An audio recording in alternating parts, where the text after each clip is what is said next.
All right, welcome back. So, as I said, there is so much deeper to go into. If you go and read How to Hire Your Care Provider, you'll be able to get more of an overview of this. In your Empowered Birth Academy, I actually give you the nitty-gritty details of how to actually say certain things to your care provider. But for the purposes of this Empowered Birth workshop, I just want to do an overview. So, I will talk more about your Empowered Birth Academy later. But for now, here's what you really need to know. Our culture has conditioned us to trust doctors implicitly and not question authority. So we've been conditioned, as I said, to be accommodating and nice. And this then leads you to ignoring a lot of red flags. So here are some red flags that you really need to watch out for that you may not see as red flags, especially if you are used to being nice, if you were taught to just listen to the doctor, if you were taught that the expert knows more than you. If that is the way it is, then you might not recognize these as red flags. They just might be seen as normal. So here are the signs that your nice care provider, who seems very agreeable, might actually be planning to give you a C-section or induction, and you just don't know it yet. They have a plan for you, and they're slowly leading you to that. They're undermining your confidence, and they're chipping away at you until you become compliant. So, number one, they use words like let or allow. We won't let you go past 40 weeks. We don't allow for VBAC. We don't allow for you to have food or drink, whatever it is. If they say let or allow, who's letting who here? Are you a child? No, you're not a child. So they're actually saying we won't let you go past 40 weeks means we think we're in charge of your body. We think that we actually have control here. And as long as you perceive them to have that control and you say, well, they won't let me, you're giving up your power. There is no let. There is no allow. They're not allowed to not allow you, which is what Kristen Pascucci says inside of Birth Monopoly. She has a blog post that actually says, you're not allowed to not allow me. And if you remember, I also talked about the fact that you have informed consent. You don't actually have to do anything. Number two, they dismiss your birth plan outright. They say, oh, yeah, you don't actually need a birth plan. We do everything. It's fine. You're fine. And they say, no, your birth plan is like, I don't need to look at that. Big red flag. That means I plan to practice the way I've always practiced. I have a plan for you. It's to get the baby out as fast as possible and by any means possible. And I'm going to gaslight you into thinking that it was actually necessary. Yeah, I said it. So the other one, another red flag is they don't welcome your doula. If they don't like doulas, if they're like, oh, you don't really need a doula. We don't really like doulas because, they get in the way and they don't always understand about birth and emergencies, and they can actually cause problems, and they're making up excuses. What they're really saying is, we don't want somebody who is knowledgeable about birth, who can see our bullshit for what it is and spot it a mile away, who is going to then remind you that you actually have a voice, who is also going to be a strong witness. Because if you have that, we can't practice the way we want. So then there's number 4. They use the word high risk without explaining what the actual probability is. This is like saying, oh, well, because you're high risk, we're going to induce you. Because you're high risk, you probably won't be able to have a natural birth. Because you're high risk, we want you to do this test. And then maybe they'll say, well, because you're high risk, the risk doubles, the risk triples, and the risk increases. But they don't actually tell you what this means. Because I have clients who are high risk, and these clients end up having true natural births. So as you can see, high risk means nothing. You need to know the actual numbers, and you need to understand what the actual risk factors are. Then you have to take it through your shield and your truth and be like, does this even feel true for me? Am I even concerned about this? Like something as simple as you're over 35, you're high risk. Okay, But I'm a healthy 35. I'm a healthy 36. I'm a healthy 40. And I honestly don't feel like this applies to me. I don't have any of these additional risk factors. A lot of these high risk things is because they have chronic conditions. I have no chronic conditions. I have had multiple births before. Just because I'm high risk now, because I'm older, you're going to suddenly try to derail my birth plan.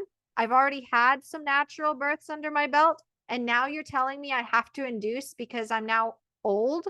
Like, no, I'm not dealing with that. So you need to recognize that high risk can be a like cover for them to basically do whatever the hell they want. It's saying, I'm going to put this label on you, and I am going to make you think that it's a lot more dangerous to have a baby now than it would be if you didn't have this label that I have put on you.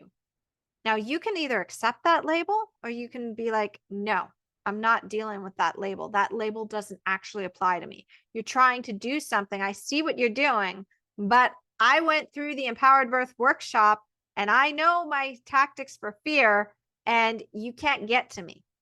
And if you do need to go deeper with that and understand more about getting past fear, your Empowered Birth Academy has even more fear release techniques. It allows you to get out of fear within 5 minutes so that when you go and see your care provider, they try to put all that fear on you and you are completely protected. It doesn't affect you anymore. And you also have your partner on board, which I'm going to talk about a little in the next session, the final session of this program.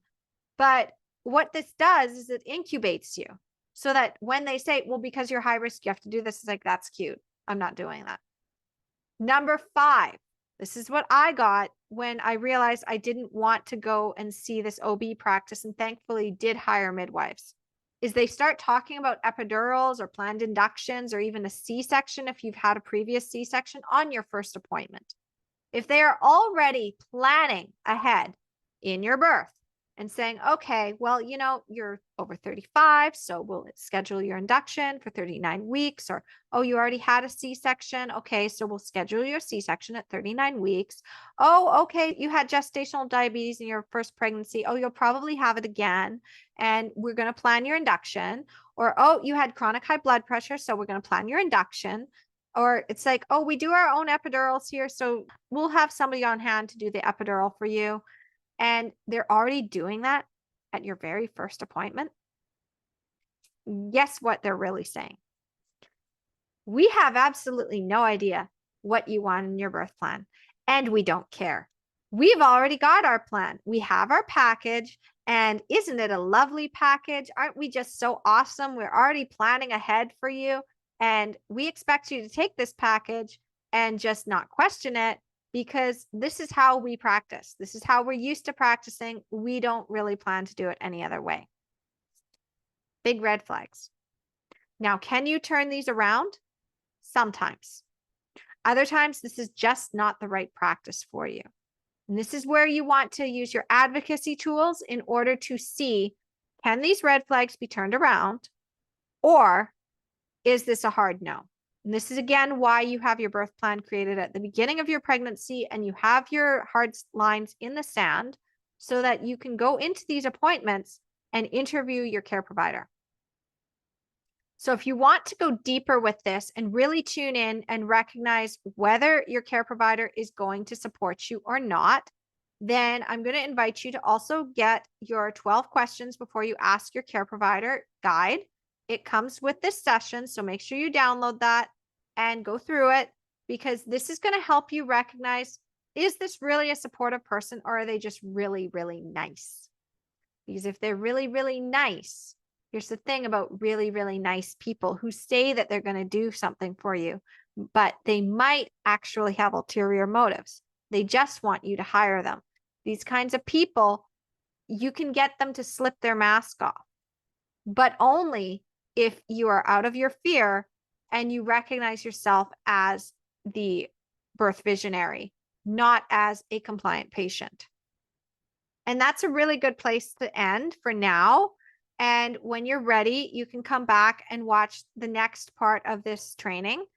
And right now, I just want to let you know that your Empowered Birth Academy, as I said, goes deeper into this. It goes into the actual advocacy skills. I didn't include that inside of your Empowered Birth workshop because it's just too much to start off with. But if you do want to go deeper, I will be talking about that in the next session after I give you the information on your partner and getting them on board, because I actually have a 3-step system where you need to get past your fear. You also need to have your partner on board. You have to have already embodied the birth visionary. This is why you want to create your birth plan and understand this basic framework first before you go deeper. And then after that, you have the advocacy skills and you can say no to anything. And you won't be afraid to do it. You won't be afraid to crumble under the pressure. So I just want to give you that little invitation, let you know that there is more to this system, that you can go deeper with this if you really are struggling. And this in itself helps out a lot. So I will see you in the next part of this training.